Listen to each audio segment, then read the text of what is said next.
All right. Good morning, everybody. Good morning, everybody. Welcome to the Red and Rail Sports Show. We are live from the ATL, and I see my co-host HO is in. Well, he ain't in the building, but he's en route to the building. He's in the Yeah. palatial Hummer.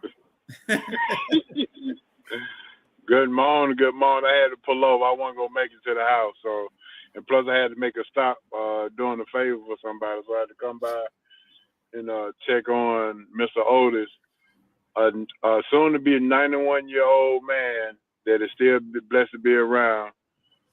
So I just come and check on him to make sure everything is everything. Hey, man, we all wish we could live to 91. That is a true blessing. 91 years old and still kicking. Yeah. What the weather look like out there? It look like it's about to rain again. Yeah, it's a bunch of clouds. Cloudy. I'm currently in Conyers right now. So yeah, but I'm freshly cut it, as you can see. Yes, HO with the fresh waves and everything. He said he's ready for the Well, show. yeah, the curly hair kid. Yes, sir. Yeah, you can't argue with that. Well, we got a live show. We got a lot of things going on. We got the NBA is in full gear. We got a little football talk. Couple of people making that where the WNBA has started their season. We're gonna find out how good they're moving along, and we got some other things we got to talk about. But let me see. Today is show number 423, and the thing I got for number 423 is the fact that Matthew Stafford, quarterback for the LA Rams, who almost made to the Super Bowl, has a career high passing of 423 touchdowns. So, hey, you throw 423 touchdowns in a career, that's you think that's Hall of Fame number? It could be. Yeah. Yeah, I think he just had that. He just wants to get that Super Bowl in him again. He got the feeling. He want to see if he can get it. He had it, but Seattle came in and snatched it from him and said, "Not so fast, sir." Not so fast. Yeah, you're right about that. So, But I mean, I don't think you can argue with his career though. I mean, he is based on the expectation that he had and where he went in the draft and the luxury school that he came from. I'm sure Red would be smiling about that, but you know, you can't argue about his career. He had a dreadful Detroit Lions. He went that what is that? They went winless that one season, but he did get a Super Bowl. So yeah, you can't argue with that. The only player in NFL history to go winless in one season but still have a Super Bowl in his career. Yep, that's amazing. That's amazing. And like I said, his what's his name? His Rams look like one of the heavy favorites in the NFC to come out of there and get to the Super Bowl with the wideouts they got. They lost a couple people, but they gained a couple people too. So yeah, we'll see. All right. Hey, when I saw that 423 though, real quick, when I saw that 423, I couldn't do nothing. I couldn't think of nothing but Robin Ventura getting punched by Nolan Ryan 4 quick time. Pop, pop, pop. One of the most lopsided fights in Major League Baseball, which everybody thought was gonna go one way. But yeah, he put him in the headlock, gave him four good punches, and let him go. I mean, stiff ones too. And I said, y'all can talk about Nolan Ryan if you want to, but Nolan Ryan said, "Not so fast, sir. You're not gonna take me out. I'm not that weak pitcher you think I am." So he went to work, which was funny. Need everybody to please, if you don't mind, like and share. HO has popped out for a minute. Hopefully he'll pop back in. Please like and share this broadcast, and make sure All right, HO is back, and make sure you share with somebody who needs to see the show. We want to welcome the Rev Night Nation. There's only one who has entered the building so far, and it is the Vice President. Let me see what he says. What up, VP? The VP is in the building briefly to slam down the gavel to begin another fire session of TRRSS and to say hello. Rev Night Nation, rise up and have a great show. Oh, boy. He mulching Mama's yard as he does every Mother's Day Saturday. Have a great show, fellas. Oh, he got mama duty. He got to get Mama's yard right for Mother's Day. That's a good job, VP. We commend you for that. Getting Mama's yard straight, making sure everything is okay for her. The one less thing she got to do. That's good, VP. We'll holler at you if you're able to check back in. Is he using a zero gap lawnmower though? That's what we want to know. Yeah, I'm interested to see which one he used. Or does he have what I saw on what is it? The House of Pain show called Cuddy, which wasn't electric, wasn't gas. It was just a push lawnmower that just had the turns on it that makes the cuts. I say if he using Cuddy, it's gonna take him a while, but anyway. Hopefully he got a regulation lawnmower. All right, we got dope and open coat, things you like, things you didn't like, and things you got to deal with. What are you doping on, HO, today?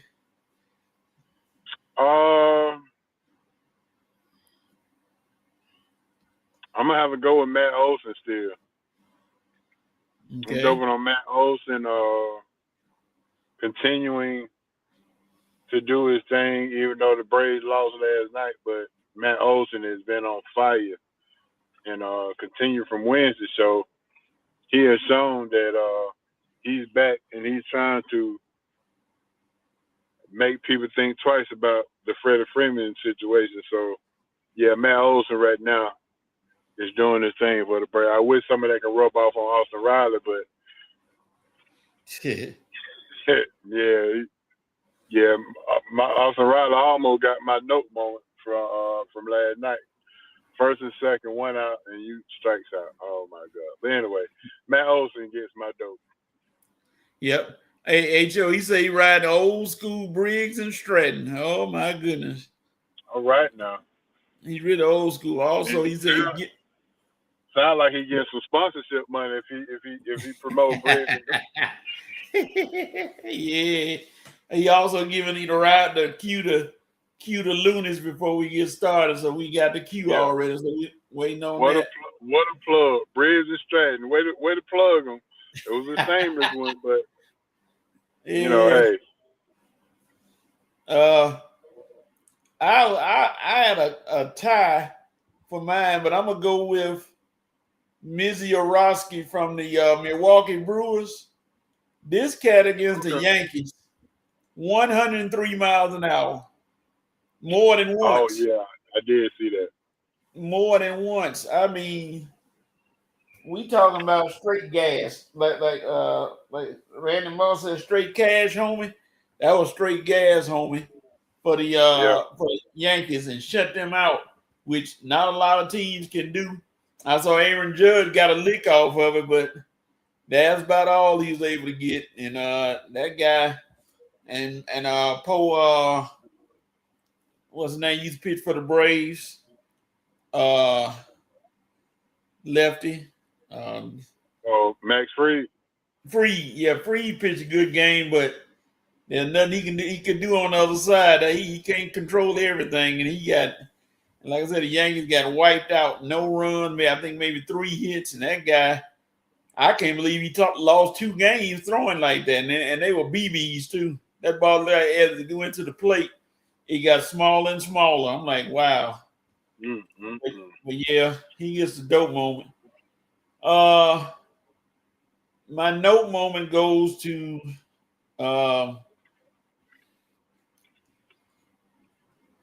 the complaining, the constant complaining of the referees. You might have But then again, you belly aching instead of trying to win the game. I say, hey, your teams are not shooting well, and you can't blame all that on the referees. I'm sorry, but hey, these coaches Finch, Reddick, all of them, they in deep holes, and they complaining a lot. Nick Nurse, who really should be complaining, well, he got to complain, but he down 0-3, so he about to go out. I guess he said, I ain't gonna complain about nothing because I'm about to go home. So I guess that's my note moment. What's your note moment, H.O.? I was gonna almost agree with you and get in the car with you, but I'm gonna have to turn a different corner. I like your note moment, but I'm going to tend to push back a little bit. All right. For the NBA to have a flopping rule in place and not even use it, because the Knicks and OKC is the floppingest teams I've ever seen in my life. But won't nobody call it. Why even institute the flopping rule if you're not going to use the rule? Yeah. I mean, Chet Holmgren, I just couldn't believe what I saw when I saw him. Look like he didn't get touched, but he go grab his face and fall all out and all this. I'm like, man, come on, see.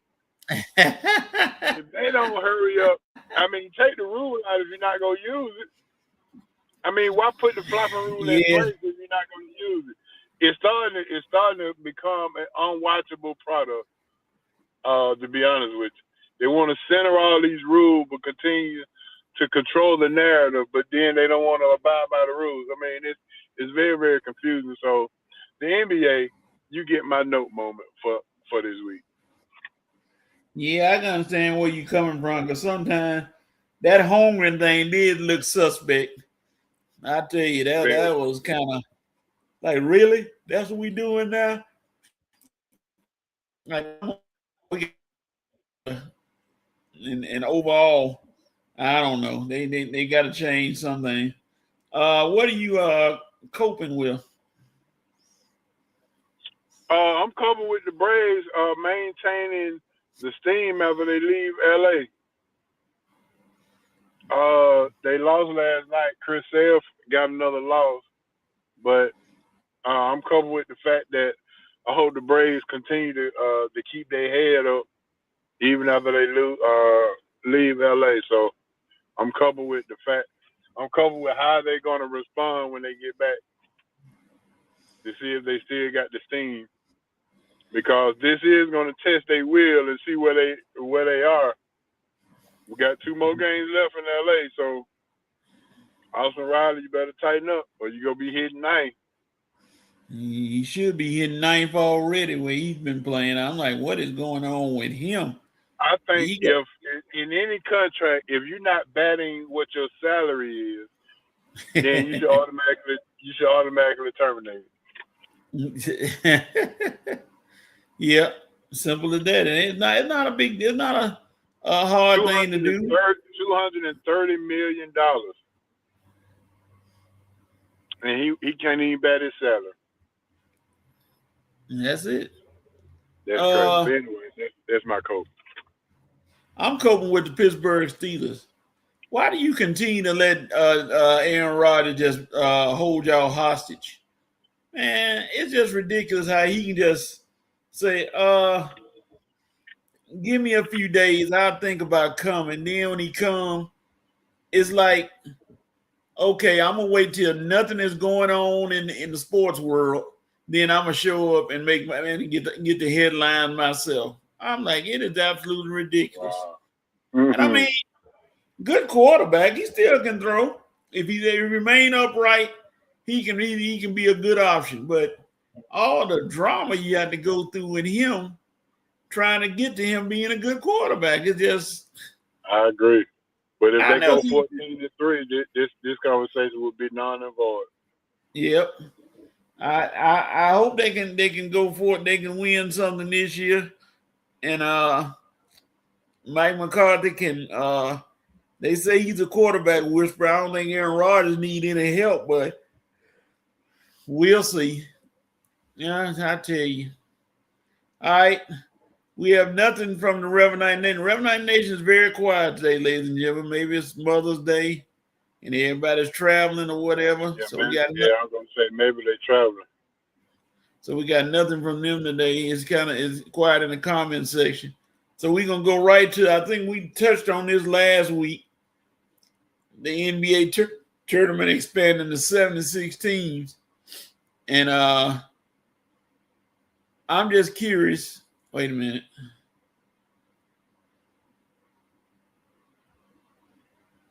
All right. I keep hitting the back button trying to look at the comments and it need to hit the X. That's what it is. I keep hitting the back button instead of the X because I'm on my phone and not my computer, so this is a little different for me. Oh yeah. I'm looking at this NCAA tournament thing. Like all you doing is giving the mediocre teams in the big conferences a chance. You're not helping the little teams try to get a tournament, bro. If you're trying to get like in the SEC, you got a Texas A&M or Missouri or somebody like that who might not make the tournament if it was 60 something like it was, but with 76. I'm on the SEC. I can get almost all my teams in the tournament if possible. That's the way it's setting up to be. And then the little teams like in the SWAC and the MEAC and the and other smaller conferences, they only gonna get one berth already. Now it may be hard for them to get that one berth. If their record not that good, they may freeze them out. Ain't no telling. And a team like Miami, Ohio had a record season. I don't know how they're gonna do them, but I mean, you expand to get more teams in, but it's like more of the power conferences. What's your opinion, Joe? Man, it's sometimes too much is just too much. This is isn't greed one of the deadly sins? Yes, it is. So yes. I mean, it looks like this is a sinful way to get more money or to create more revenue. I mean, you went from 6-4 to 6-8. Now you're going from 6-8 to 76. I mean, when is it gonna stop? We might as well just invite everybody at this point and just have 4 or 5 play-in games and just let the chips fall where they may. Yeah. But I mean, I think this is a big story, but I think the bigger story in college basketball is the 5-for-5 rule. Now you got 5 years to play. So now no more red shirts. No more red shirts. Red shirts are now obsolete. So I think that's the bigger story than the 76, because this actually affects the players. The 76 teams affect more of the coaches and the teams, but the 5-for-5, yeah, that no more red shirts. So you can't just dish nobody for 1 year, because that year is going to count now. Yeah, NCAA, sometimes you do too much for your own good instead of letting things look like you were settled with having a good program and everything is fine. Everybody loved March Madness. It is what it was. It was the big tournament. Everything was going. Look at the upsets here and there. Now it's almost like you said, if you had a winning record, come on in the tournament. It's okay. Even if you don't have a winning record, long as we know you, come on in the tournament. And it's going to water it down. And all the upsets that you think are going to happen are not going to happen. Those teams not going to beat anybody that's barely getting in the conference. They're not going to beat anybody. They're going to lose in the first round. You're going to waste the first round going through all these teams. And it's going to be whatever it is, a waste of time. But hey, the NCAA swear they doing everything right. They already messed up. Like to me, when they didn't do the cap on the NIL money, which they should have. Now you got outrageous amounts going out to people. And I ain't trying to say don't pay the kids, but you could have put a cap on that $1 million, give everybody a chance to pay the players instead of some teams who got a lot of money, like a Texas A&M or Oklahoma State, who get these oil money and all this other money. They would pay guys $5 million, $10 million, and all that to come play with them. So NCAA, y'all got a lot of work to do, and I'm laughing. I gotta make a change real quick. Let me see if I can do that. I was in a hurry. I'm gonna tell you another interesting thing about this 7-16. It's going to give coaches a false resume upgrade. Yeah. You know, like the coach made the tournament 5 straight years. Well, hell, everybody made the tournament 5 straight years if you got 7-16. Yep. You got all the. You're right. You got all these. You exactly right. And a coach can look at the thing and say, "Hey, look at my resume. It's crazy. 5 years, and he probably had a subpar record. But hey, with this, he made it. You can say he made the tournament. So yeah, I mean, you can't deny it and say he didn't. Yeah, right. Had one of them 15 and 13 teams to get in the tournament and play. He might not win a game, but he can say I was there. I was in the tournament. Yeah. So it's going to give coaches a false resume upgrade. But we'll see how it works, and we I know they think they're doing the good for everybody, but we'll see. All right, let's move on to the NBA playoff recap. We got four series going on, and all of them are crazy. Well, not really crazy. Let's get to the one that looks like it's over right off the bat. The 76ers and the Knicks. The Knicks have decided, hey, why waste time? Why prolong this thing? Just go ahead and put them away. Give me your opinion. Can the 76ers come back and make some noise in this tournament? Not if the NBA got something to do with it. Nope, it ain't gonna happen. I mean, the farther I look at this is the narrative that's been painted is let's go ahead and put OKC and New York in the championship, and the best team win. I mean, that's what it looks like because that's who's getting all the calls. That's who they want to make it. Because how can you tell me that the Atlanta Hawks, who won 2 games against the New York Knicks and the Philadelphia 76ers, who's physically able to match up with New York, almost look worse than the Hawks look against New York? How is that possible? Well, it's possible because the NBA wants the New York Knicks to be in the championship so bad that they'll do anything to get them there. Overlook flopping, they'll do anything. So that's what I see, especially in the East. But I will say Paul George look amazing.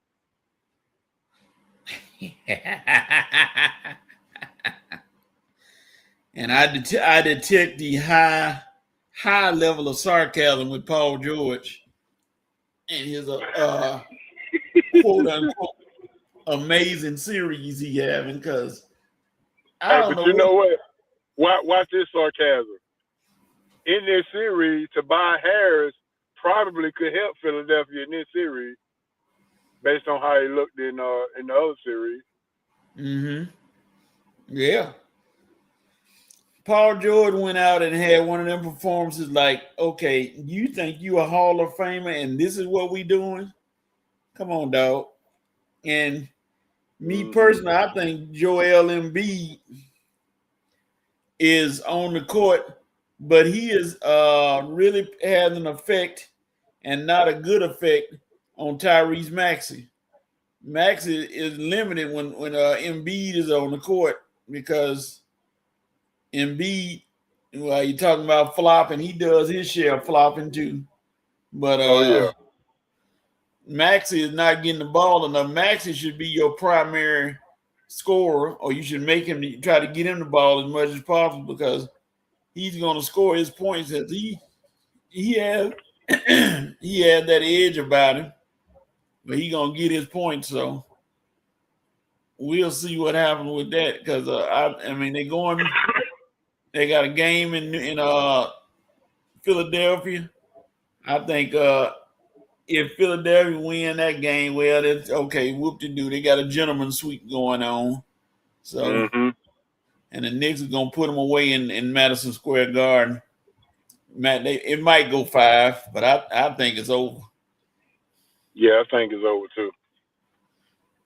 Looks like you made it home. Nah, I'm still here. Oh, okay. Nah, I gotta check on Mr. O. So yeah, all right, yeah, you gotta check on him. Yeah, Rev was supposed to come on and he's supposed to be on now. He's actually gonna be just like you. He's gonna be in the car too because he has to drive. Yeah, I saw his message in the thing now. So Rev is traveling. He's traveling before the wedding, huh? Yep. Trying to do all the traveling he can so he can pay for whatever he needs to pay for. Yeah. Wrong with that. Yeah, I tell you. What is this? Oh, we got some strange people checking into the chat today, and I ain't trying to read these because none of them make any sense. So our usual people are not here, so we're going to bypass them. I ain't worried about them. All right. Okay. Next series. This is an interesting one, but not really Pistons and Cavaliers. It appears that Cade Cunningham, who is a bona fide star now in the NBA, maybe superstar, has found his Robin to his Batman. And like the man you mentioned, Tobias Harris, who has said, hey, I'm about to show y'all why I'm out on this team. And he come up and every time Tobias Harris Cunningham does something, Harris plays well. Also, what do you think about this series? And talk about the invisible man, James Harden. Well, I would say this. Tobias Harris and the unknown, what's his name, Mr. Jenkins for Detroit? Mm-hmm. Those two guys are definitely making headway. Cade Cunningham is making his sickness and his comeback makes it look like give me another contract extension because he is playing amazing. It looked like he had missed a beat. And to add Tobias Harris and Mr. Jenkins along with it, yeah, they're making the disappearance act of James Harden look like we're not even paying attention to that, but some of us are.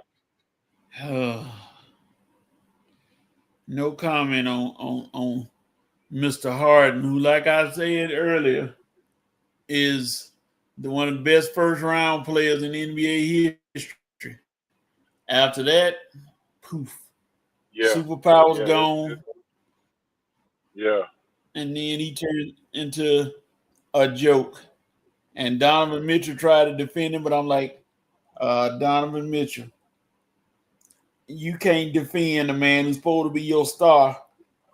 10 points, 3 of 13 from the field, 0 for 4 from the 3-point line. You can't defend that. 4 turnovers.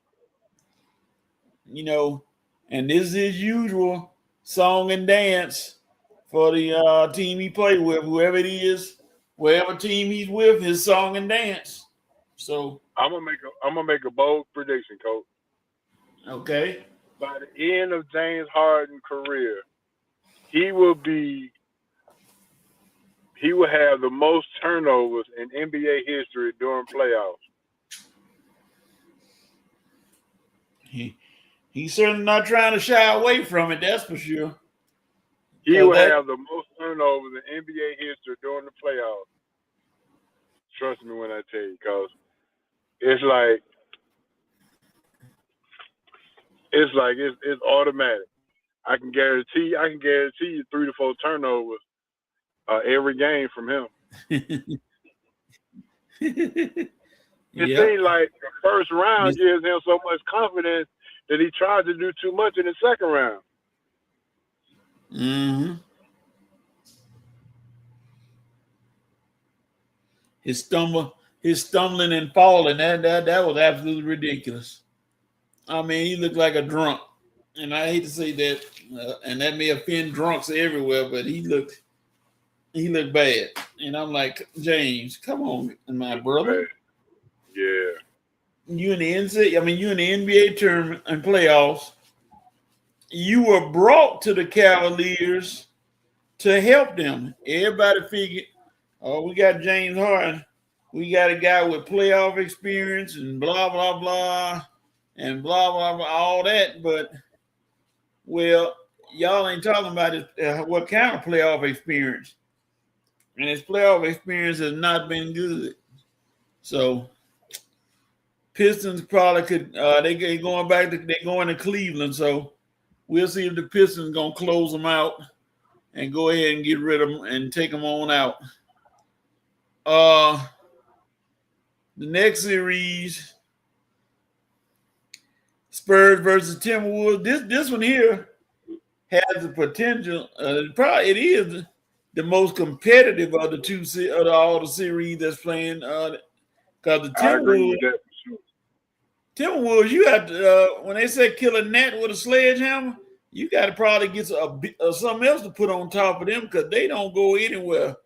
And last night, Anthony Edwards said, y'all give me the ball, I'll do it myself.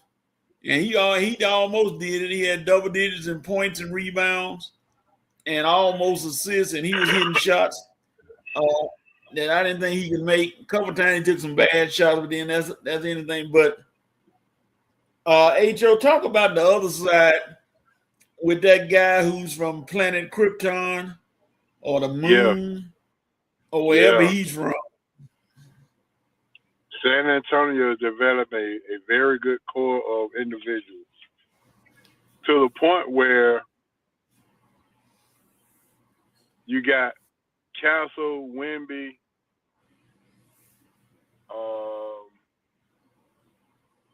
Harper. And to the point now where you don't even hear De'Aaron Fox's name even mentioned. That's how good a team they have right now. Tell me the last time you heard De'Aaron Fox mentioned for the San Antonio Spurs, or do people even know that he plays for them? Yeah, they pop his name up every now and then, but you know those young guys have been stepping up and saying, "Hey, we got this. We're gonna take the Spurs to the promised land and gonna do our thing." Let's not forget about the kid they got from Boston. What's his name? Cornette. Yep. Man, they got a decent team. If they get through this series, it'd be interesting to see how the referee calls the game against OKC. Yep, Joe Black is in the house. Joe Black finding somebody with some normalcy saying, "What's up, guys? What's up, Joe Black?" Okay. But yeah, I saw Wembanyama last night, and I was like, what in the world is that? That joker, man, you see a big guy, 7'4", out there with confidence, spotting up and shooting threes. I mean, he didn't shoot them like old raggedy looking shot. No, that thing had form on it, and he was hitting them like, excuse me, you ain't gonna come out here and check me. That's okay. Now he did get greedy one time, but that's part of his youth, being young. He almost shot one from the logo last night because he was on a roll. He hit 3 in a row, and it barely touched the rim. So I'm like, okay, hold on, Wemby. Slow your roll, champ. Get back under the goal. That was heat check time. Yeah, get back under the goal, dog, and get your rebounds. But he did not disappoint. He had a great night. I mean, that kind of play, if he doesn't do what he does, Minnesota might probably win that game if he doesn't do what he does, because he just put him on his shoulders and say, excuse me, I got this thing. Y'all just follow me. I got y'all. No problem. And he is a free. Now, I was talking with a buddy of mine who's a San Antonio fan. He lives down in that area. And he said the same thing we said. You give Wembanyama another 20 pounds of weight, muscle-wise, and other stuff, I don't know anybody that's going to stop him. Yeah, I agree.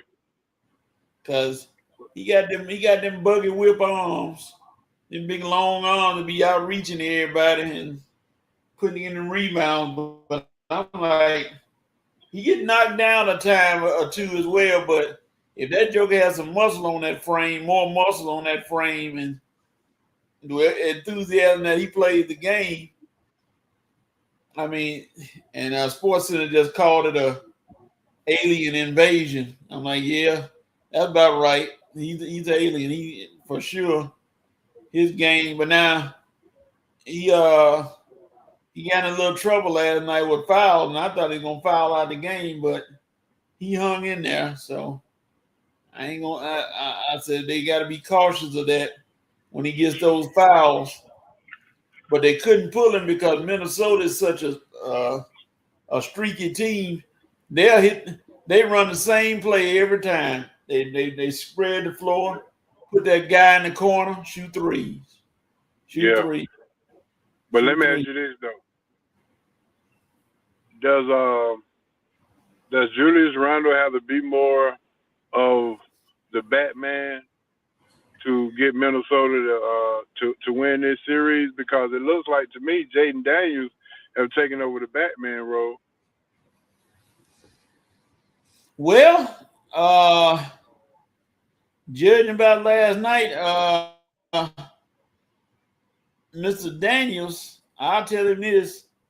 You don't want to be Batman, sir. Please don't be Batman.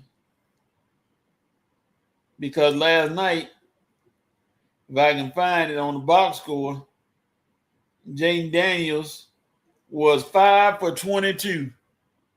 So might need to slow your roll. Julius Randle, like you said, might need to take over that helm and say, I mean, if you're going to let Anthony Edwards be Batman, you got to be Robin. Because Anthony Edwards was 12 for 26, 32 points, 14 rebounds, 6 assists. So I meant Robin. I ain't mean Batman. My bad. Because you know what? I think Jaden Daniels saw what Alexander Walker did with the Hawks, and trying to emulate that with Minnesota. Yeah, and I think sometimes when you start to try to push, when you try to create your own role like that too quickly, and not realizing that the only reason Alexander Walker got that opportunities was because Trey got hurt and then Trey got traded. Then they moved him into the starting lineup. Yep. I mean, you got to step back. If your shot ain't falling, you just got to step back and say, okay, I'm going to give it to somebody whose shot is falling. Because right now is not the time to try to shoot your way out of a game, not in the NBA playoffs. Maybe a regular season game, that's meaningless. Yeah, you can get away with it there, but trying to do it in the playoffs, you hurt your team. Did you say he had more shot attempts than Anthony Edwards? No, Edwards had 26. McDaniel had 22. Too close. And Yeah. Randall had how many? 12.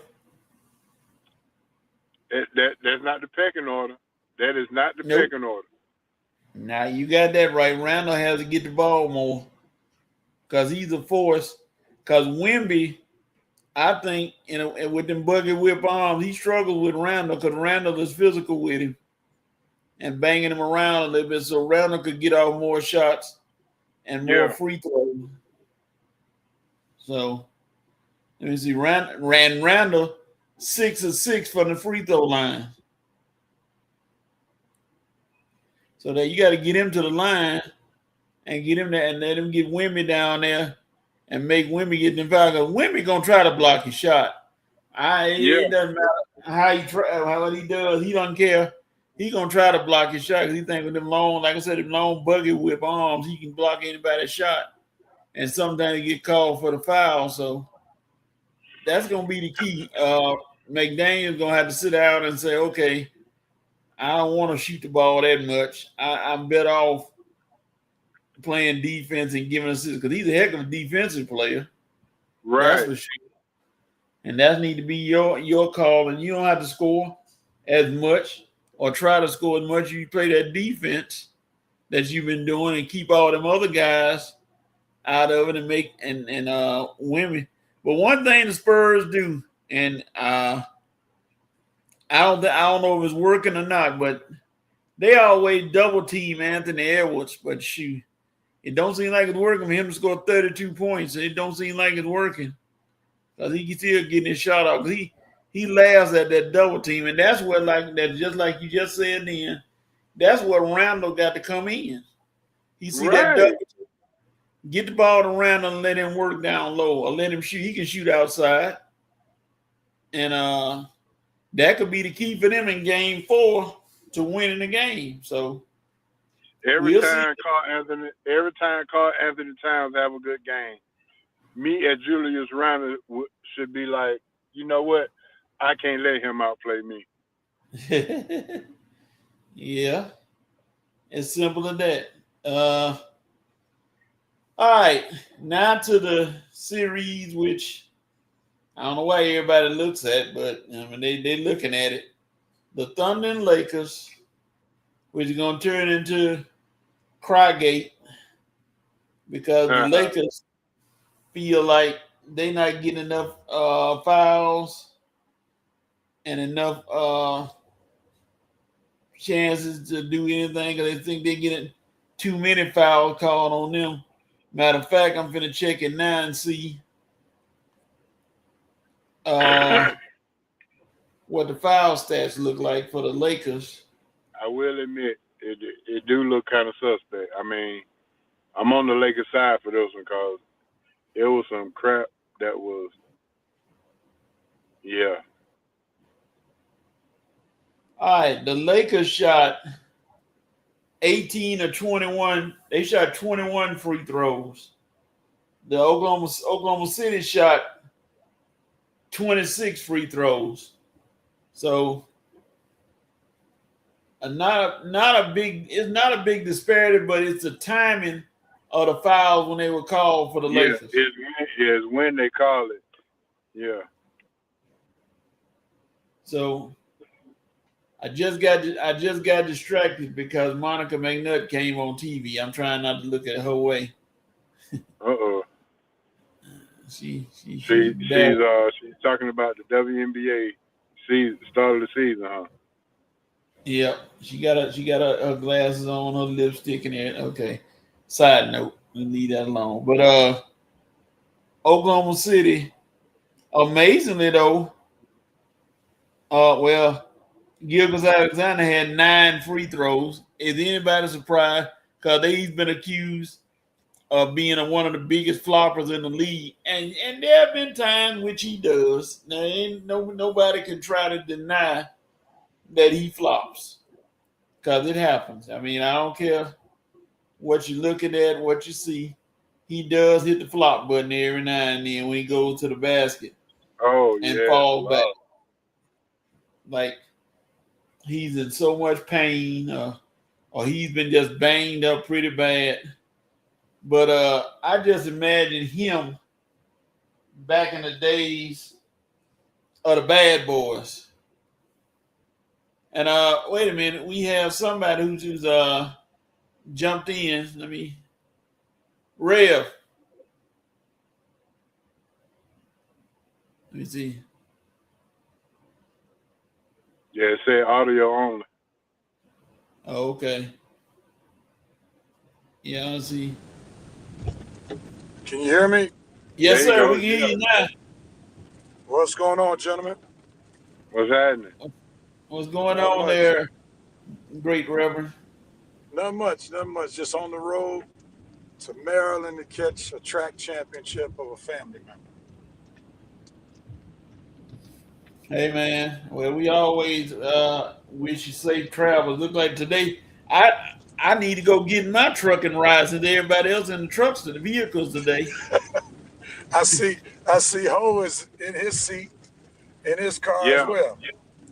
yeah. I had to pull over. I couldn't leave Coach by herself, so I had to pull over.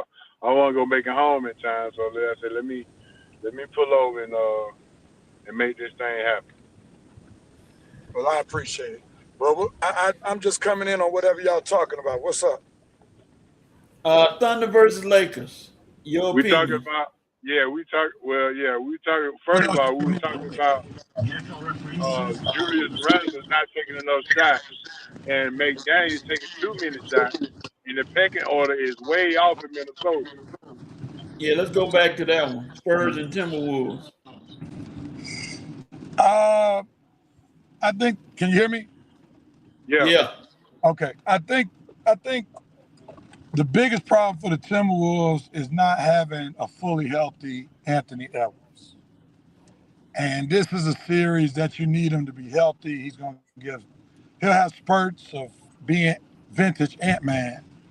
But when you're playing against a team like the Spurs who they have all this depth plus they have what you call them, coach, the alien and Wemby. This is a tough series because Ant-Man is their primary scorer, and Jalen McDaniels can give you buckets, but most of those buckets are only going to be at home when he gives you buckets. He's more of a defender in general, but he's not the scorer that you need him to be in order to pull out role games. So, it was remarkable that Minnesota got the first game, but over, can they duplicate that over a 7-game series? I don't think it's possible. And I think eventually the Spurs probably win in 5 or 6. yeah, I agree. Okay. It doesn't. Yeah, because Minnesota, by all reasons, just like you said, should not have won that first game. Yeah, Yeah, the Spurs let them off the hook. big time. But Big time.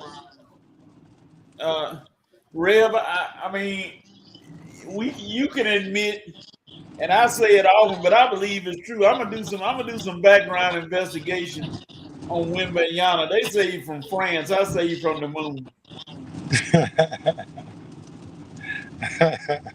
Yeah, You have a guy with arms that long and a yeah, body like that, and shooting a three with just confidence, not just shooting out a big man shooting a three and just to try it. No, he's shooting with confidence. Wemby is like one of those guys that you would probably try to create on a video game. yeah. You know what I'm Yep. saying? Like give him all these He would different definitely, attributes. yeah, he would definitely AI made for sure. Yeah. Like how can he be how is it humanly possible for somebody to create that with the agility that he has, the arm length that he had, the wingspan rather, that he has, a dude who's 7'5", who can handle, shoot the ball. Like Shaq showed us what that should look like at that size. Just being very powerful. But this dude, like, is nimble, man. I mean, it's just ridiculous. Now he can hurt the team when he's off, like he did in Game 1, where he shot 0 for 8.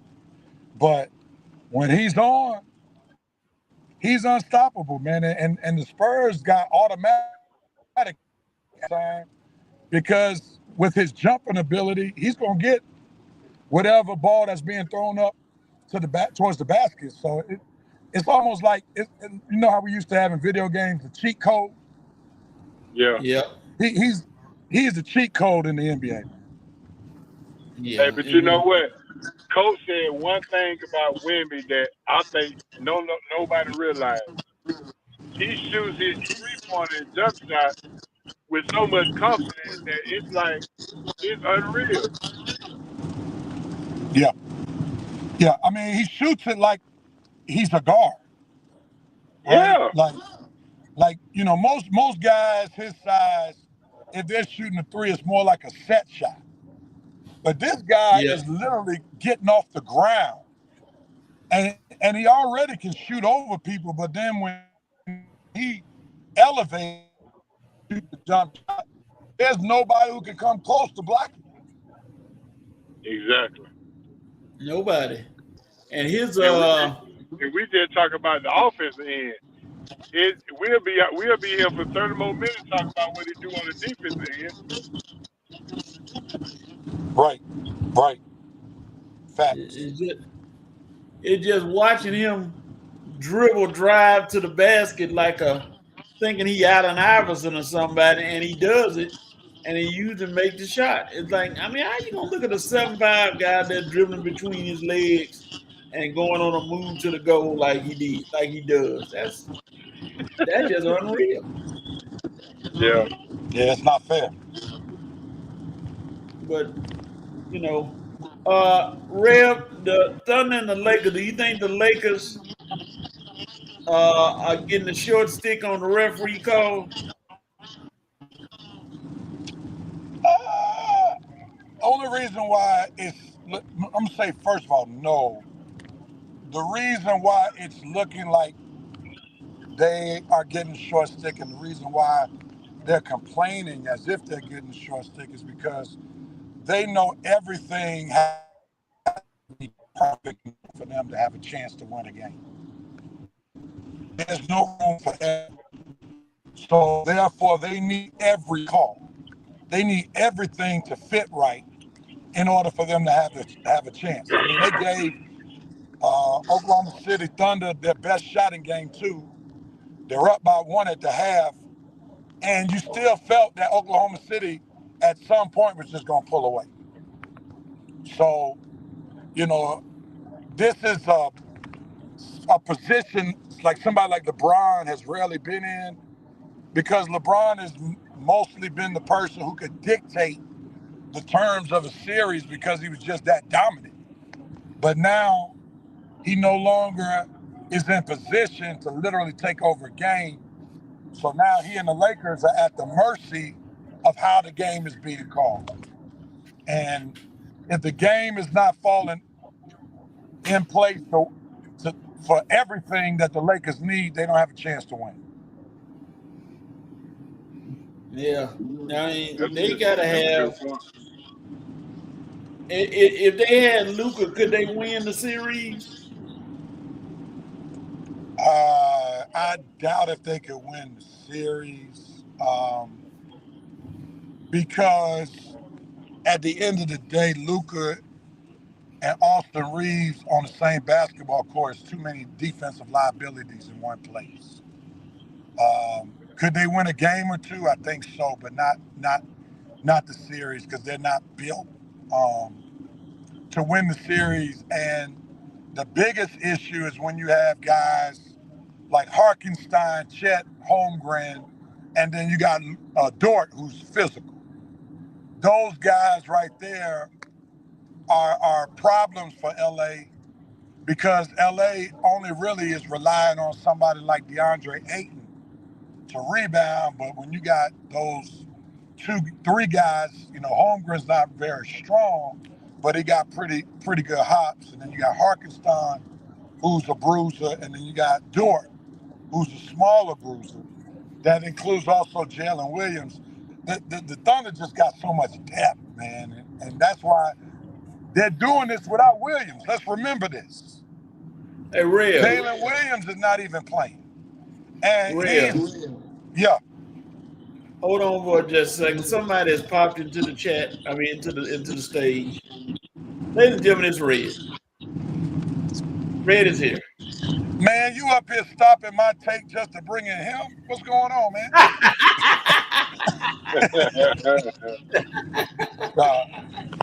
I'm just playing.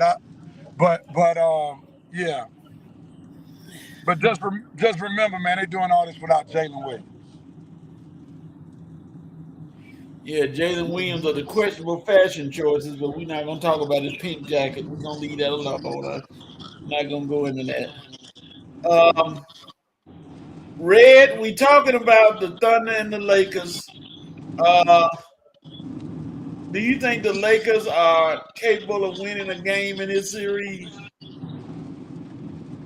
Man, I don't know, but if they win, it'll have to be tonight.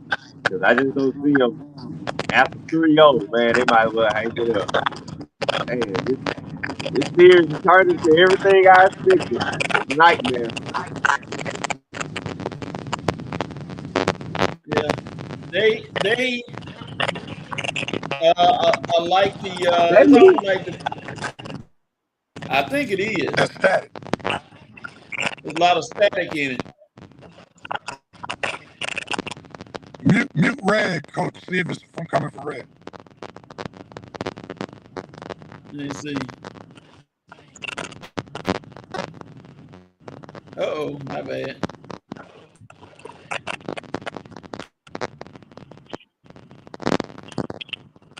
All right, keep talking. It's still going a little bit. So that Red, it may be me. Mute me and see what happens. All right. Yeah, it's you. Did he went off? I guess he was coming back in. No, it's real. Let me try it again.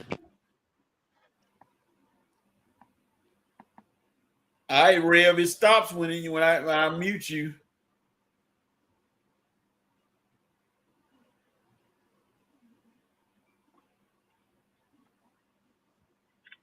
Let me unmute him right now. I'm trying.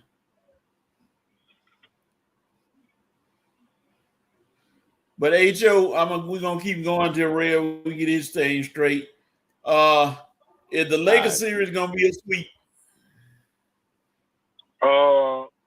If the NBA got something to do with it, it's gonna be a sweep or a gentleman sweep.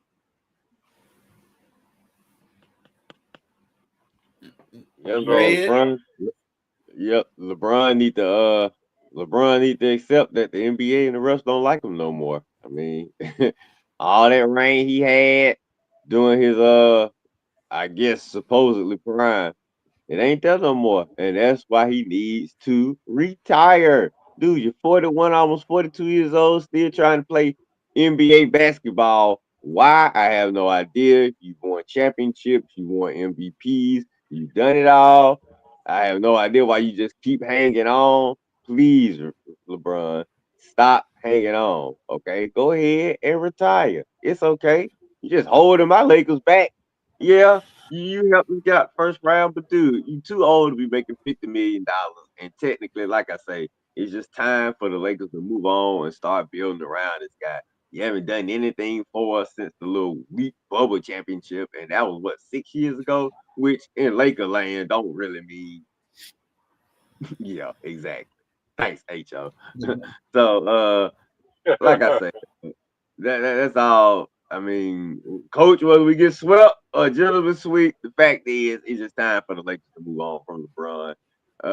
I hate that we landed the Thunder in the second round, but I'm not so sure San Antonio would be doing the same thing to us. So, I mean, like I say, it's just bad matchups right now. So, I guess we're just gonna have to wait till somebody put a foot in OKC's, you know what, and bring them down. And not right now, they team to beat right now. They playing like it, but I think Detroit or the Knicks might have a little something for him.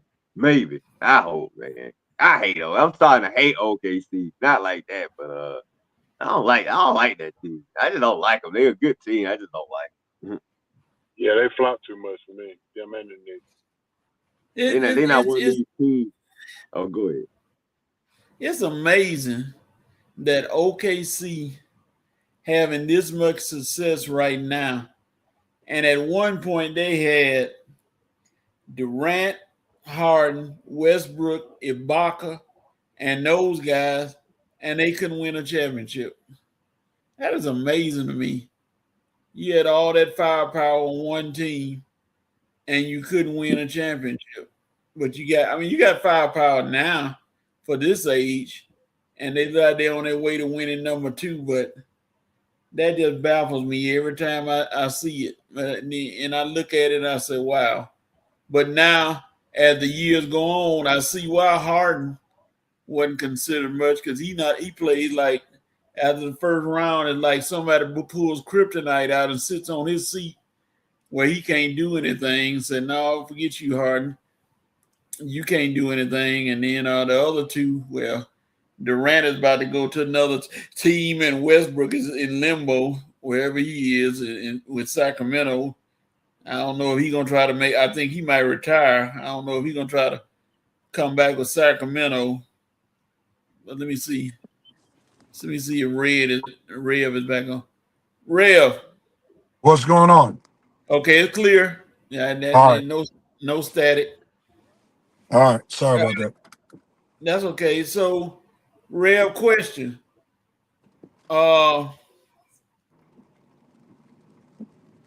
Can either one of the Eastern teams would beat the Thunder? I would give either one of them a chance. I would give the Knicks more of a chance to beat them than I would the Pistons, because I think Oklahoma City could do well to scheme against Kate Cunningham. And they could put a lot of bodies, and really Detroit doesn't have too many other options when it comes to scoring. Um, New York could possibly give them a good game. I think OG Anunoby has to be healthy to give them a fighting chance.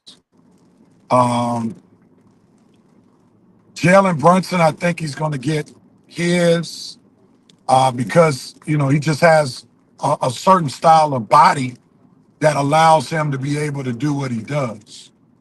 So I think the Knicks, I don't know if any of the one can beat them, but I think the Knicks can give them a much better shot than the Pistons could. Can the Spurs beat them? Yeah, they've already shown they can. Now, the question is, will playoff experience matter? Because we know that they can beat them in the regular season. And, Wemby has a chip on his shoulder when it comes to Chet Holmgren for whatever reason. So Wemby's going to be extra locked in. So the Spurs can match the Thunder depth-wise. They can match them on the wings. They can match them in the paint. So the Spurs have the best chance of anybody beating them. And then also they have the X factor in Wemby, where that's the only player on the Spurs that OKC can't count, trying to stop him. Okay. Well, does anybody else have anything on the NBA playoffs? Anything you can come up with? Yeah, I got something. Go ahead. The question to me is, has LeBron James surpassed the time where the viewership is no longer valuable to his playing deep in the playoffs? Is it has that gone away now, where we don't we don't care. We want to see him. We just want to see the younger guys now, because that's what it's looking like. Because the teams that you talked about, OKC, the Spurs, not necessarily the Knicks, but Detroit, all those guys, all those teams are younger teams, and it's the younger generation. Well, LeBron and the Lakers is like that's the only draw that you really have, and he's 41.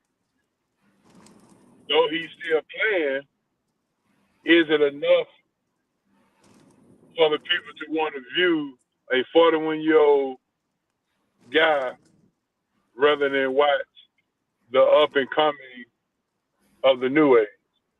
I think that's the question we have to ask ourselves. Well, I think your statement is contextual, right? So is there room to still want to watch LeBron? Yes. Not now, do they want to watch him as the lead guy? No. I think people would enjoy watching him if he's playing next to Luka, which was the plan. Right. Unfortunately, Luka's injury affected that. Now, do we want to see LeBron playing as the lead guy against a team like OKC? No. Because as I was talking to Coach before the show, it actually hurts me watching this version of LeBron because I know there was a day when this version with LeBron with that team could possibly beat OKC. But he no longer is that player anymore. There are moments where he can give us moments of nostalgia where he'll have a great moment, but he can't sustain that over a 48-minute time period during the game. So that's where it gets troublesome.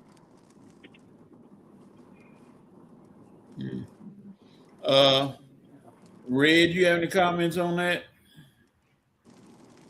I mean, like I said earlier, it's time to retire, man. You can't do it no more. Time to get out. The NBA don't even want you to advance no more, so they're not gonna help you out. You got no help nowhere. Luka not here.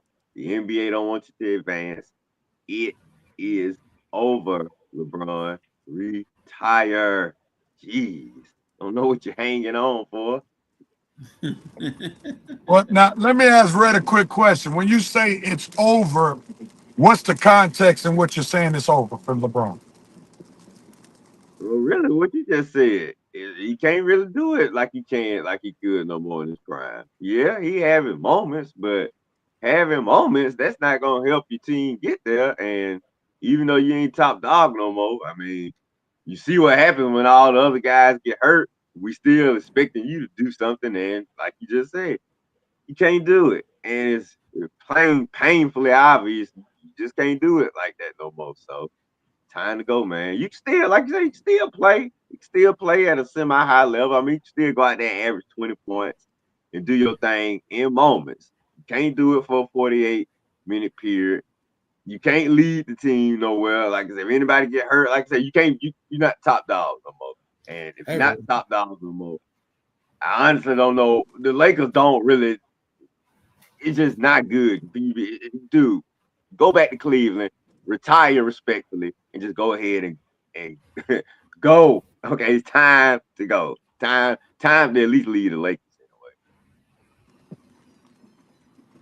in a way. That's fair. If you're coming from standpoint of these long, that's fair. I think the biggest problem with people like LeBron is what we've seen from other players where it's hard to give up the game that they love the most. Like we saw Shaq look like one of the trashiest players trying to hang on too long. Like who would ever thought Shaq be just passed around like a plate? I mean, AI hung on too long. So, Vince Carter, he went from half man, half amazing to being on the end of the bench. So, for some of these guys, it's just hard to let go. And I think there's extra incentive for LeBron right now. I think his biggest incentive is trying to get his son Bryce into the league. And really, Bryce needs 5 years in college. You know, Well, so he go get it now. I, Well, now if he the red shirt don't count no more. So he had got 4 more years now. Well, okay. all right, y'all. We've gone here, and y'all know what time it is. It's halftime on the Red and Rail Sports Show. We talked NBA. We talked college basketball. We talked several things. And now we come back, we're going to do the Braves report. And we also going to have our 5 for 5. Rev, the VP, is giving the cue to loons for 5 for 5 while he outside getting his mama's yard ready. So he on the bridge Okay. strategy. All right. All right, y'all. It's halftime. We'll see you all back in a few minutes. So hang with us on the Red and Rail Sports Show.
All right.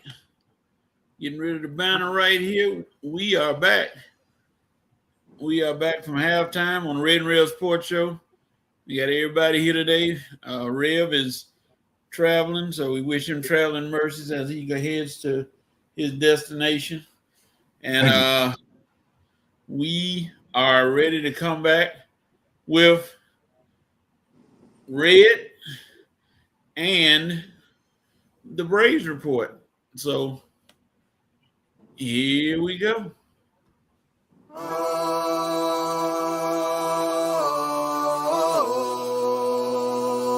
It's game time.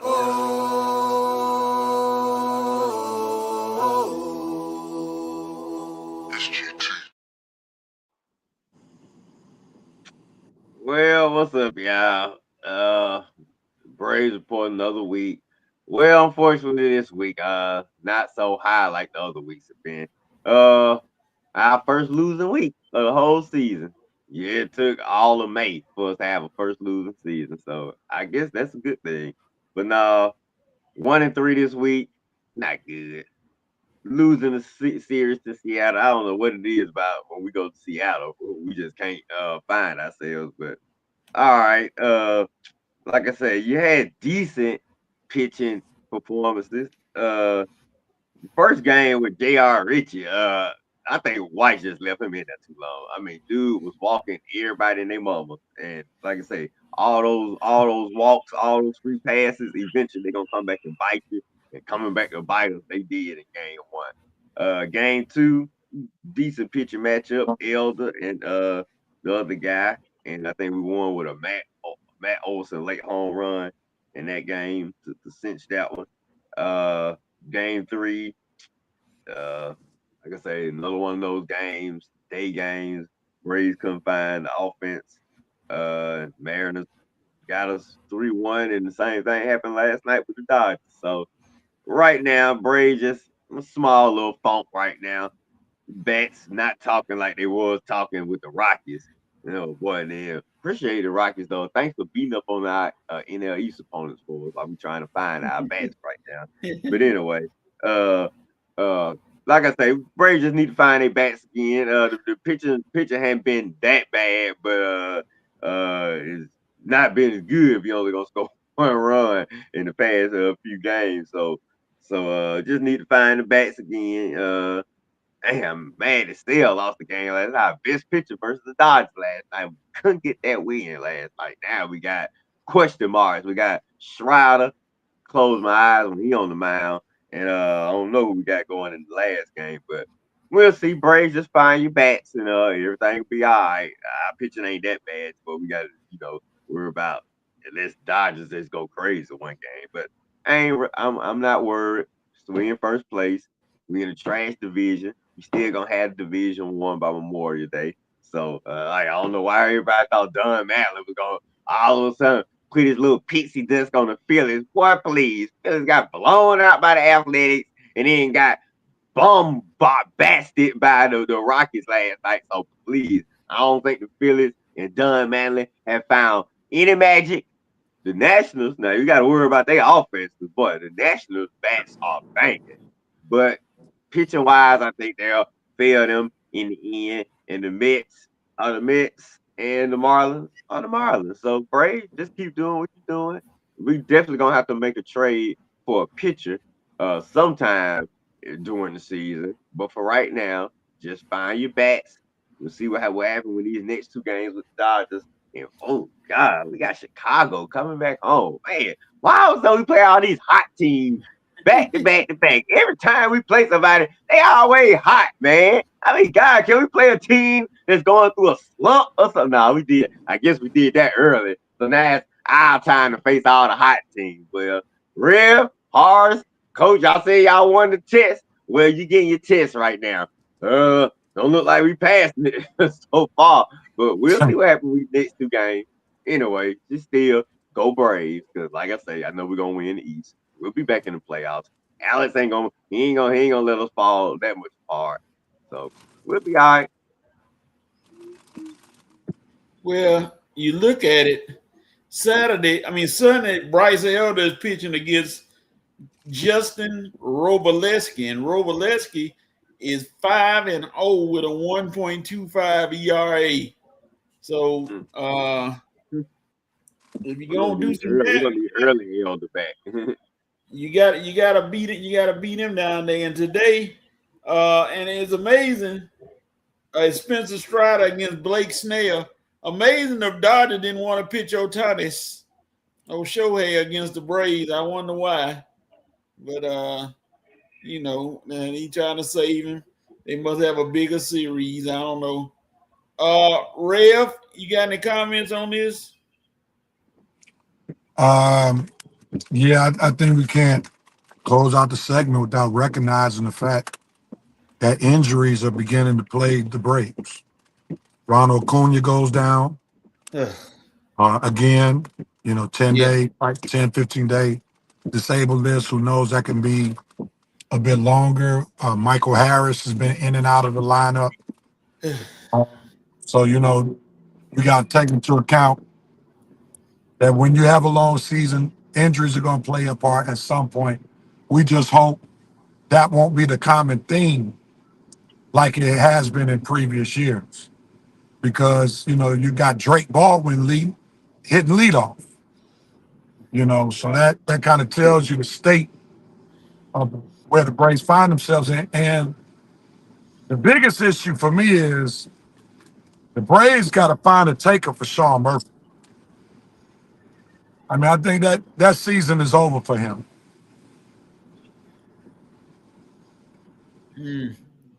Hey, Joe. I wish we had kept Jonah Hine and moved Murphy. Agreed. Yeah, that was the deal right there. Jonah Hines, not expected to be a hitter, but he's definitely hitting, and he was hitting before he got traded. So yeah, I definitely agree with that. I also wanted to see and think that this is White's first time getting knocked down. Now let's see how he's going to respond, and how will he adjust to now the resistance of facing a schedule that's not favorable for the Braves. And I think he should start off by making Austin Riley hit 10.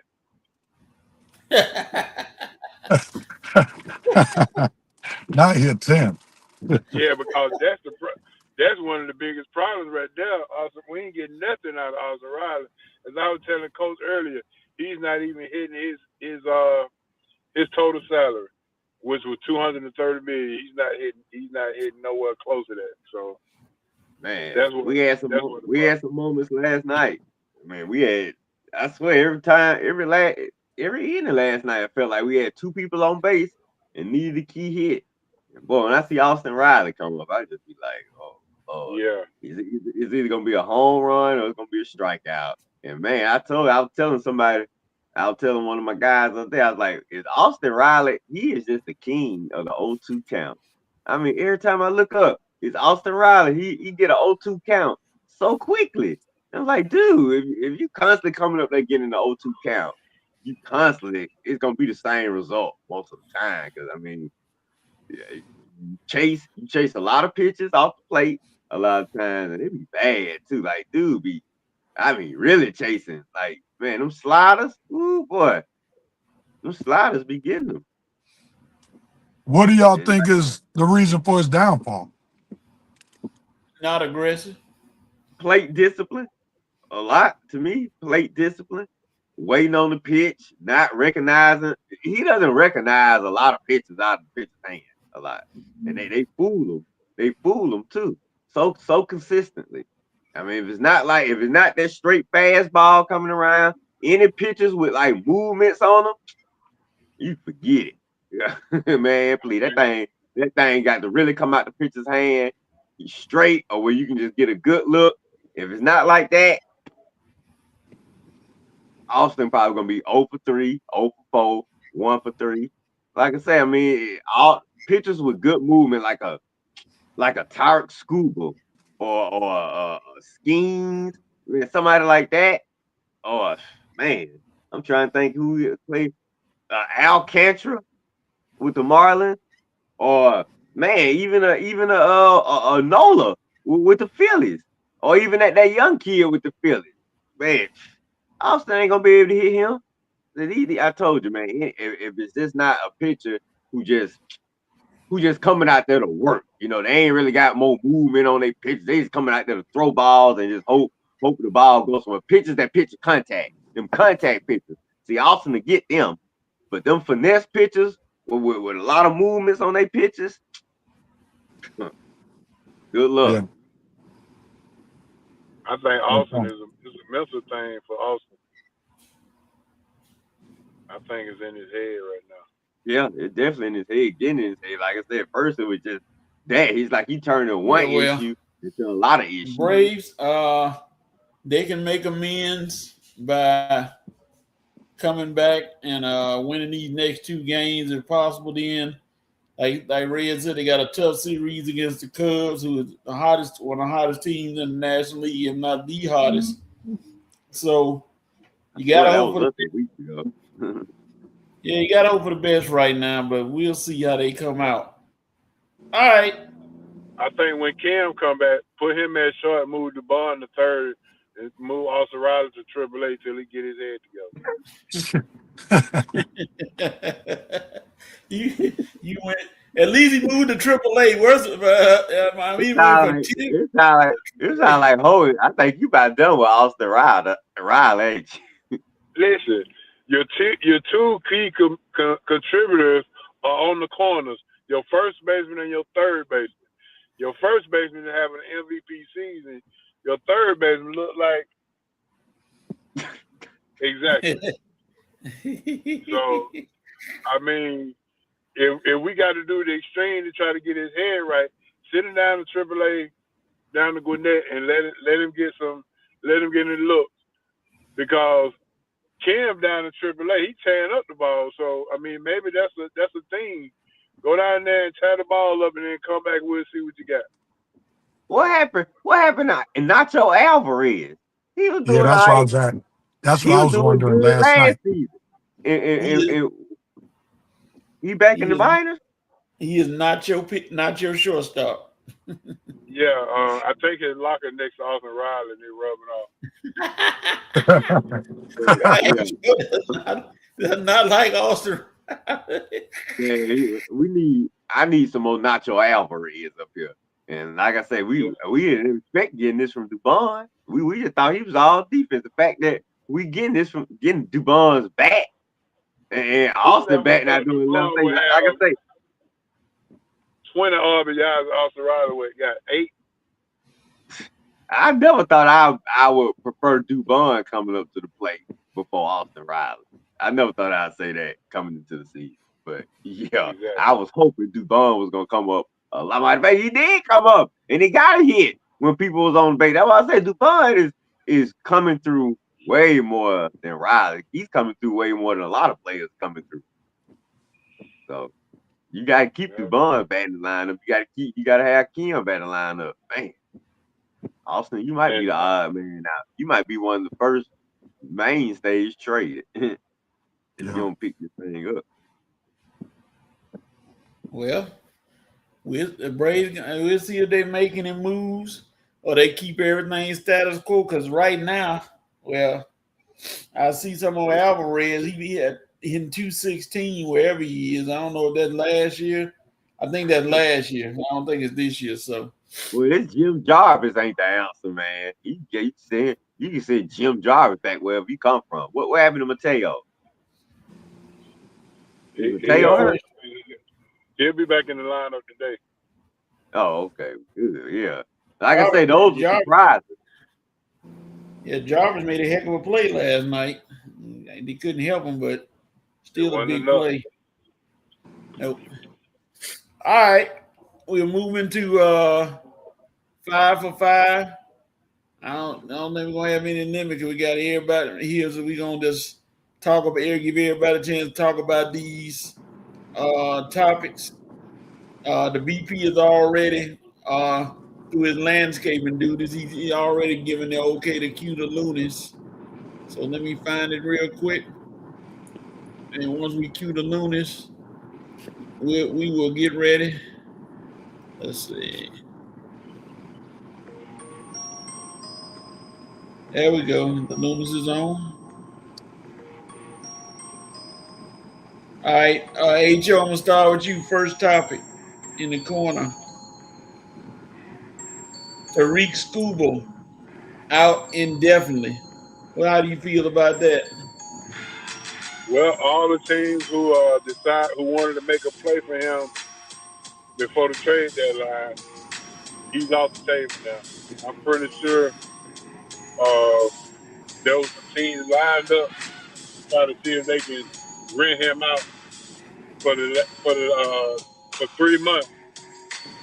But that rental thing is probably gone for poof now, because nobody's going to rent somebody who's indefinitely out, and we don't know what the outcome of his health and injuries are. So this is going to hurt him more than it hurt the other team. So there's going to be something going down the stretch. But you can take him off the rental list right now. Red. But it's gonna hurt me more than a lot of teams. And I was hoping the Braves were gonna have him on the radar to make a mid-season trade with. Now that's off the table. Just get well soon, Tariq. You one of the game's top pitchers. I think baseball needs you. I hope he's probably not gonna pitch in the World Classic no more now because he's pitching in the World Baseball Classic. Didn't pitch for that long. But now you come into the season and need surgery. Yeah, whoever his agent is, if his agent is that top guy, the guy that everybody don't like, I don't forgot his name. Scott Burns. What say that again? Scott Burns. Yeah, Scott Burns. Yeah, if his agent is Scott Boras, you can forget him ever playing in the World Baseball Classic again. Because he's that good a pitcher. We need him in Major League Baseball, not World Classic Baseball. So get well soon, Scuba. The Tigers are scuffling without you, so you better hurry up and get back. And too bad you're not gonna help a team out mid-season, but it's all good. Get your arm right. Rev. Sorry to hear about this injury. Hopefully he bounces back. Definitely a huge loss for Houston. I'm sorry, Detroit. They had a good run last year, but I don't know if he's not on the mound for them. That's going to help them for this with this season. All right. Next question coming to you, Red. Red. Stephon Diggs wins in court. Stephon had a little incident with the cook, who was female, and he went to court and he came out a winner. You know, you don't call it a winner, but hey, he did something. So, your comments. Just an unfortunate situation that he found himself in. I'm very happy that he got himself out of it. Thank God he was able to hire some good lawyers. Thank God he was smart enough to hold on to text messages and things and evidence that could basically help him out in this case. It's just unfortunately the athletes, even though they know they're being targeted, they still find themselves in these crazy situations. You just got to be careful, man. Like I say, when you're a rich athlete, especially a young, rich black athlete, you're gonna be targeted. You're not gonna be targeted just from agents and sponsors and people like that. You'll be targeted from women and folks looking to get ahead and stuff like that. So you just have to be careful with your entire surroundings. Vet everyone. And man, Stephon, you having all these folks living with you, dude. Whatever happened to just come over, cook for me, and go home? I mean, you got rich white guys don't even have all these employees living with them.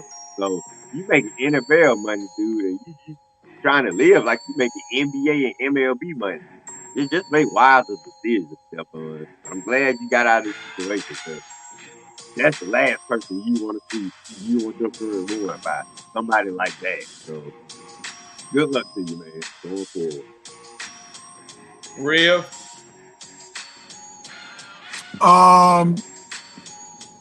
I would just say Stephon Diggs better use this as a wake-up call, not being at the wrong place at the wrong time.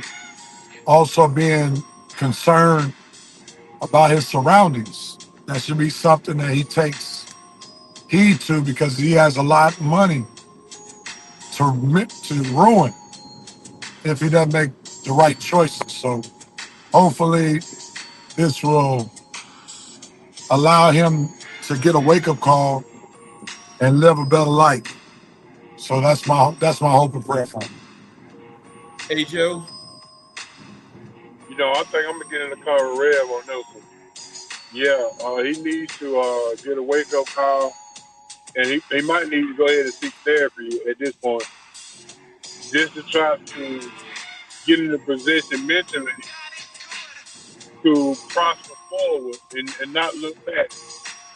But the wake up call to me was this is a prime example of how real God is in this climate of black athletes not being favorable in the media. He gets off of this only by the Yeah. grace of God. So I would just say, find you a therapist and let's prosper forward. And don't forget to thank God for getting you off of this because in the Yeah. climate that we live in, a black male being accused of what you've been accused of, how did you get out of that? There's only one way. So we hope and pray for you, sir. Yeah. y'all are missing two words that should be first and foremost in this whole scenario. Female cook. Female cook, dude. And you supposed to be married? Why? I know there's male cooks out there that can cook just as good as female. Come on, that's inviting trouble in my opinion. Getting a female cook. I'm like, really? You think you needed that? But then again, that ties in what all three of y'all were talking about. He may need a little therapy behind this because him hiring a female, well, that says a lot about his mentality right there. And you got a wife. Yeah. I know she didn't approve it, but hey, anything possible in this world with these pro athletes and their mindsets and what they're thinking about. I just look at the fact you had a female cook. Go ahead, I Red. don't think him and Cardi were married, Coach. I think they were together. I don't think they were married, though. They was probably on their way to marriage. I hope I don't know. I don't think they were married though. Okay, I think Cardi was still getting divorced. She was still in the midst of a divorce from Offset or whatever his name is. but still inviting that element in there of another Yeah, female you in right, the man. house. Yeah, you right. That's crazy. Man, You got Cardi B on one side, and then you got all these female employees and all these additional baby mamas. All these folks still coming in, coming around, all in your life. Like, dude, come on, man. I mean, I don't know who you trying to impress. Like I say, you almost found yourself in a cave out here trying to impress folks with all this stuff. You telling these yep. guys, stop living to impress people, man. You don't see these white athletes out here doing this stuff. Why are y'all out here doing this stuff? Follow some uh intelligent examples, man. And then just why there's a lot of black athletes you don't see out here doing this stuff. I don't know why these certain athletes get these silly ideas in their mind, man. Just because you making a little money. Oh, I'm gonna go out here. I'm gonna have live-in chefs and live-in babysitters and live-in this. I ain't living in nobody. You do a service for me. Here you go. Thank you for your service. Goodbye. Keep it professional. Amen. That's it. In so many words, that's it. Uh Next question, Rev. Uh Draymond Green and Austin Rivers got a little mini feud going on between them back and forth. Is it worth listening to?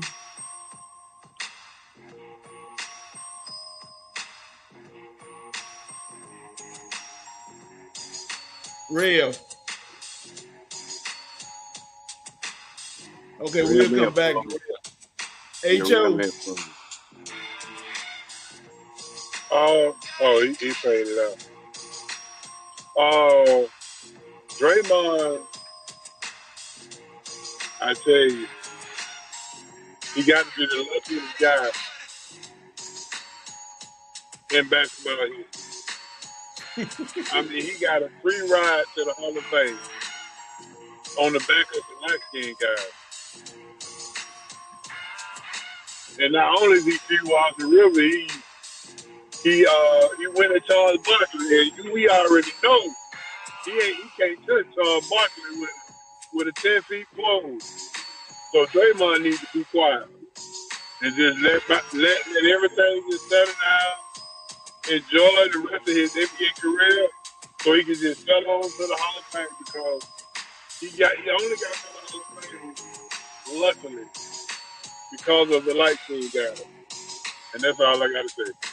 The light And don't skinned guy. disrespect don't disrespect Steve Kerr either, because he did not hinder your career. He actually gave you a pass to get in the car to get to the Hall of Fame. So don't be so disrespectful and unappreciative, Draymond. Red. Yeah, the more Draymond talk outside the game, the more he gonna ruin his post career opportunities. Because dude, some of these takes you saying are completely wild to the point that I don't know if ESPN or Amazon or NBC don't want you.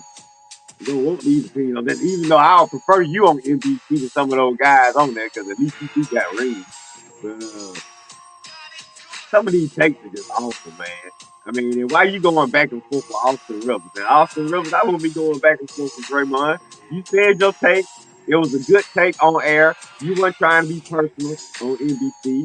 And like I said, once Draymond come back, I wouldn't be going back and forth with him because I mean, your first take was fine. Steve Kerr didn't hinder his career. You hindered your career, Draymond, because you can't shoot.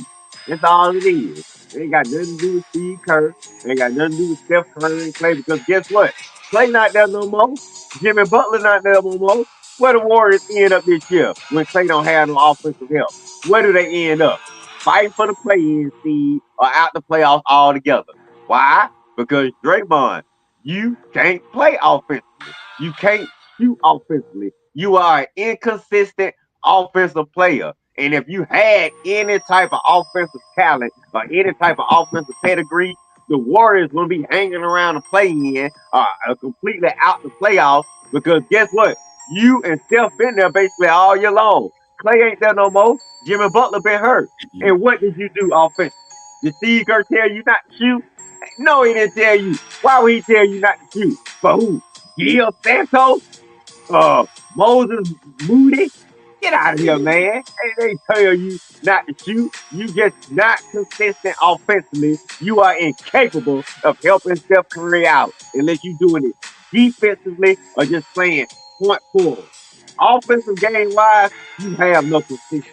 So please save all that noise about Steve Kerr hindering your career. If anything, like HOK, he helped your career.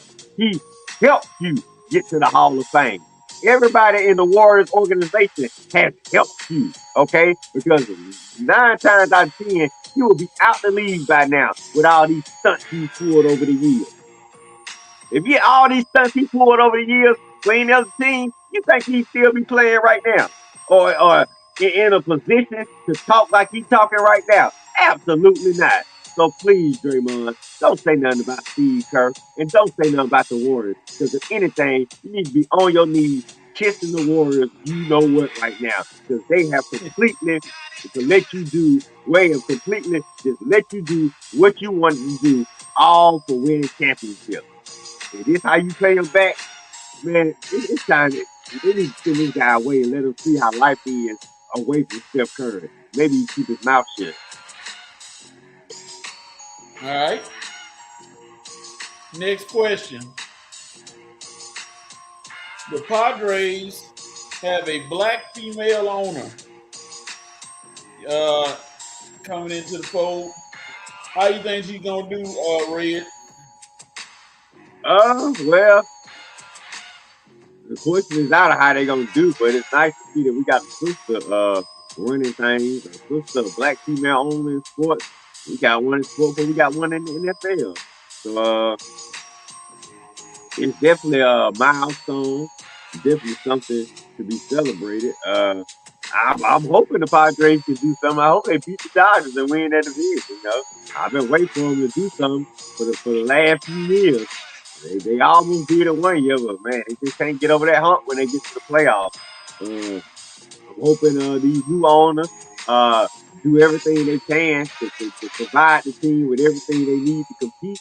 And as long as they do that, well then Padres, you just got yourself some good owners. So I'm gonna definitely celebrate it right now, as long as it shows it's a good thing. Like I say, you want more black ownership in sports, and we got it. So just hope we can get more of it. But definitely congratulations to Miss Jones for and her husband for being able to secure ownership of the San Diego Padres. And who knows? Hey, the Seattle Seahawks for sale. Any rich black person want to go buy them? Get on up there, cause they for sale. Come on. HO. Congratulations, Quanzi Jones. You have made history. But more importantly, if if the Padres got sold for $3.9 billion, I can just imagine what kind of celebration the owners of the Padres who just sold them, what kind of celebration they gonna have. And if they sold for $3.9 billion, I can imagine the Braves got to be near $5 billion. Well, I yeah. thought Tyler Perry was a billionaire. He can afford it. Oh Lord. Tyler Perry. All right, last question. Hey Joe.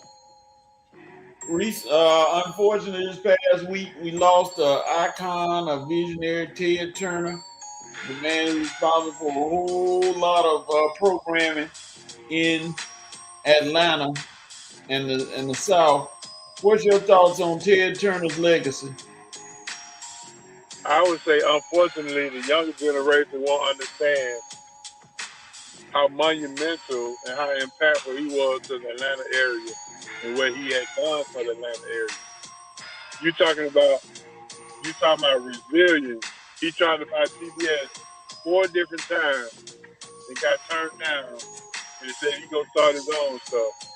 He was the reason why it was okay not to have cable growing up because we had TBS. But Ted Turner is a man that if he was still in ownership with Atlanta sports, we'll have many more rings than we do now. But R.I.P. Ted Turner, you meant a lot and you mean a lot to the city of Atlanta, and you'll never be forgotten. Red. I completely second everything H.O. said. Only thing I add is not only did Ted bring a very mass media market to Atlanta, not only did Ted bring championship pedigree to Atlanta with the Braves, not the Hawks, but hey, Ted brought James Fonda to Atlanta. So hey man, you even had a celebrity wife. So man, hey, Ted, everything you doing back in the day was returning to gold, man. And like H.O. say, man, growing up as a kid in Atlanta, you didn't need cable, man, because like I say, you got Braves, baseball, man, TBS had boxing, they had movies, and movies, H.O., they ain't even edit them too much. Man, I saw all the Eddie Murphy movies on TBS. Man, I watched Yeah, 48 hours on TBS. They basically had exactly, all the cussing in it, all exactly. everything in it, man. I watched Trading Places on TBS. They barely took out anything. They just like they lower the sound, but you still see what they were saying. I was like, thank you, Ted. Thank you for not turning these movies into some PG or G-rated crap that we don't even recognize. So you get Braves baseball, you get movies at night. What was they used to have on TBS? Movies for guys that like movies. So you Yeah. got that. So you gave us TNT basketball for years and years. You gave us Inside the NBA, Coming Essential. Like I said, you just bought a vast media market to Hold on now, Atlanta. in the Cartoon Network. Yeah, Yes, sir. Cartoon Network, Looney Tunes for the guys who like Looney Tunes, and Looney Tunes is a very popular animation program for guys and girls all over the nation. It ain't a person that's watching TV they don't know a Looney Tune character. So, like I say, Ted, everything that HO said was on point. Everything you did for Atlanta, man, everything you did for sports, everything you did for the media market. And like I say, you know how to have a celebrity wife on your arm, baby. That's right, Ted. Everything you touch turns to gold, baby. Jane Fonda ain't been the same since y'all broke up. And like I say, sports in Atlanta ain't been the same since you sold the Braves and the Hawks. Well, I don't know. Your magic didn't work too good with the Hawks, but we were consistent though. We still were winning and in the playoffs when you were still now. But I don't know, Pete Babcock. Let's just say he wasn't no John Sherhorse. But like I say, Ted, man, you're one of the great businessmen and pioneers for the Atlanta area. Your legacy will never be forgotten and always be remembered. So thank you, Ted Turner, for everything you did for my city of Atlanta. Thank you, Ted Turner, for everything you did for an entertainment guy like me. Thank you for everything you did for entertainment, media, and whatnot. And like I say, man, your legacy lives on. You one of the great American businessmen, and we're so happy to celebrate you here down south in Atlanta. Ted Turner, one of the greats. You go, man. Yep. Ted Turner was indeed a true visionary of the TV and cable industry, and he did so much. There's nothing you can say if you mention TV in the Atlanta area. You can't go without mentioning Ted Turner's name. He even pumped up World Championship Wrestling down at Georgia Wrestling because he was at excuse me, he was at the wrestlings on him and Jane Fonda.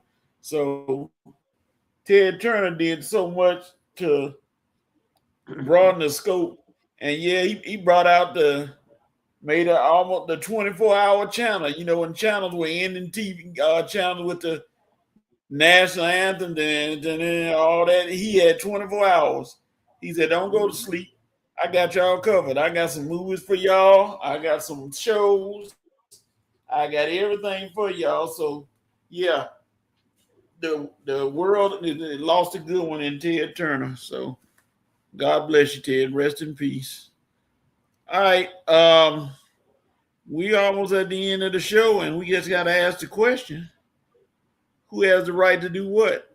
Ho, who has the right to do what on this Saturday afternoon? Atlanta Braves, you got the right to make Austin Riley hit 10 to come back home and run through the Chicago Cubs and not lose your confidence in the team. So Atlanta Braves, let's go. Hit 10.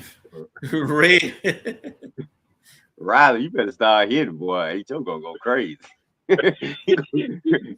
Riley gonna be playing overseas after H.O. Lakers and the Braves. Y'all both got the right to put a smile on my face this weekend. Cause man, I just been through it this week. Lakers ain't did nothing this week. The Braves had their worst week of the season.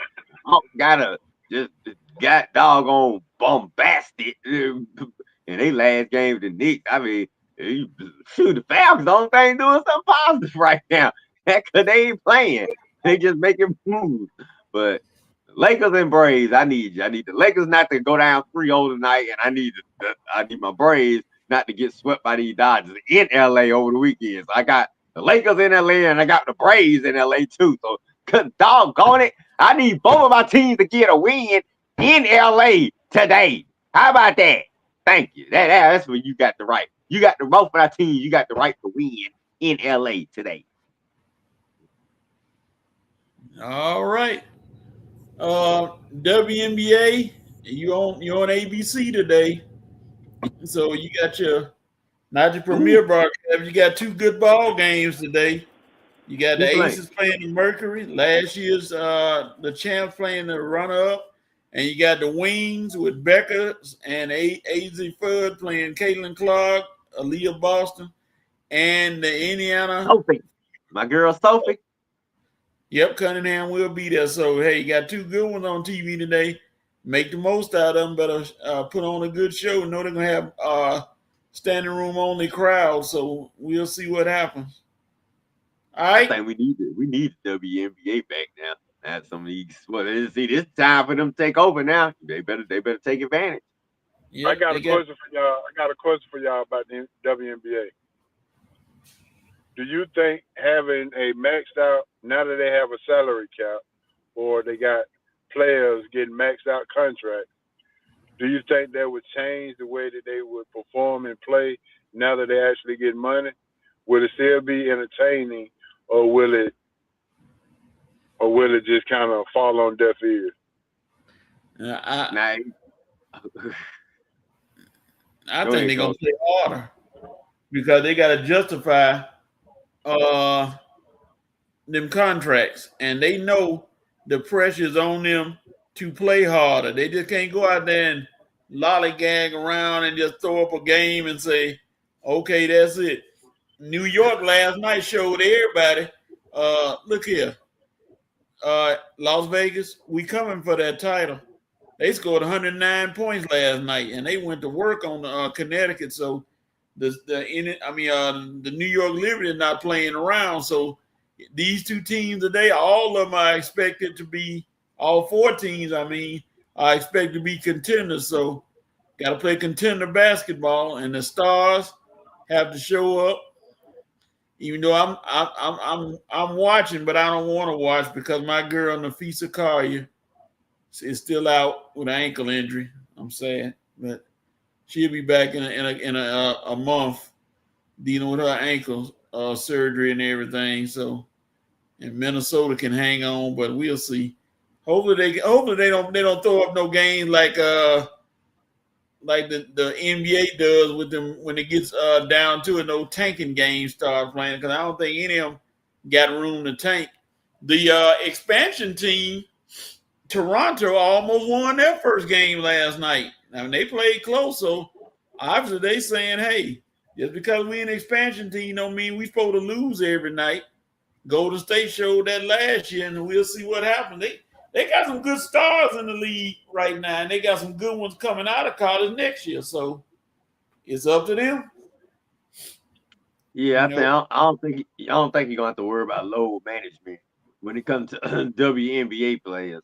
They've shown in college that the women's game is when it comes to just all out fight and consistency that they better than the men, and they're gonna show in the professional league that we're gonna play hard every day because really they can't afford not to. They're not gonna be ever. I don't think they ever gonna be making the money that the guys make. So they're gonna have to come out every night and prove that CBA they got and these contracts they got. If they let up at all, trust me, we won't have no problem changing the channel. And I think they know that. Whereas the guys have the luxury of load management because they know, look, we're gonna watch NBA basketball. Even if they load management in the regular season, we'll watch the NBA playoff. So they have that luxury. The ladies don't. And I think that's gonna keep them playing hard on a nightly basis, HO. Yeah, and the reason I asked that, and you hit on that, Red, is because you went from barely making money now to an investment. Now the ladies are an investment.